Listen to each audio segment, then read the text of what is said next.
Dans cette vidéo, je vous résume mon enquête au sein des 4 rédactions, La Presse, Le Devoir, Le Journal de Montréal et Radio-Canada. Dans une précédente vidéo, je vous résumais l'analyse de mon collègue Sam Harper qui présentait en quoi les médias avaient favorisé Israël dans leur couverture. J'ai parlé à plusieurs acteurs du monde médiatique, dont des journalistes de ces salles de presse, et ce que j'ai trouvé est troublant. Des journalistes témoignant anonymement m'ont raconté avoir subi de la pression de la part de leurs supérieurs quant à l'utilisation du mot génocide. Certains racontent avoir été forcés d'enlever le mot génocide même quand celui-ci était prononcé par un expert ou un manifestant. Un journaliste dit même avoir reçu des consignes explicites de « si tu prends cet intervenant, il ne pourra pas dire le mot génocide ».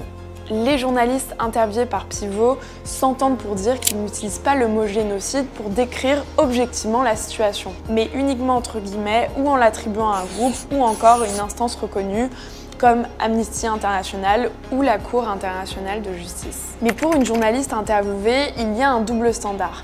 Elle dit que par exemple pour le cas des Ouïghours en Chine, les médias ont eu moins de problèmes à utiliser le mot génocide juste parce que le gouvernement l'avait reconnu. Mais les prises de position de nos gouvernements devraient-elles dicter le travail des médias? Par ailleurs, certains journalistes expliquent le traitement moins humanisant des Palestiniens à cause du manque d'accès à Gaza, ce qui ne permettrait pas de raconter les mêmes histoires que pour le côté israélien. Les 4 salles de rédaction étudiées s'appuient largement sur les informations de l'agence France Presse. Lors d'une entrevue, une journaliste a critiqué cette dépendance aux agences et a mentionné qu'elle excluait de ses articles les passages affirmant que le conflit avait débuté le 7 octobre 2023 ou rappelant les victimes israéliennes lorsque cela n'était pas pertinent au sujet traité.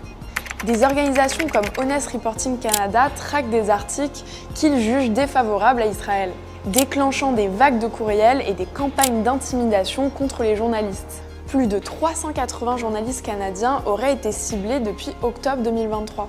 Ils veulent qu'on se sente surveillé, ils vont observer tout ce qu'on va écrire, témoigne une journaliste du Devoir.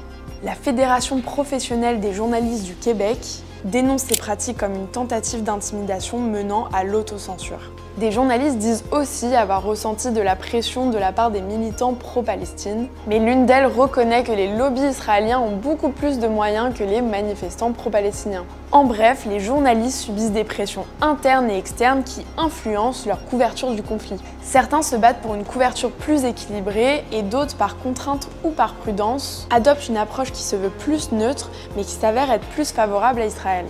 Retrouvez tous les détails de mon enquête sur pivot.québec.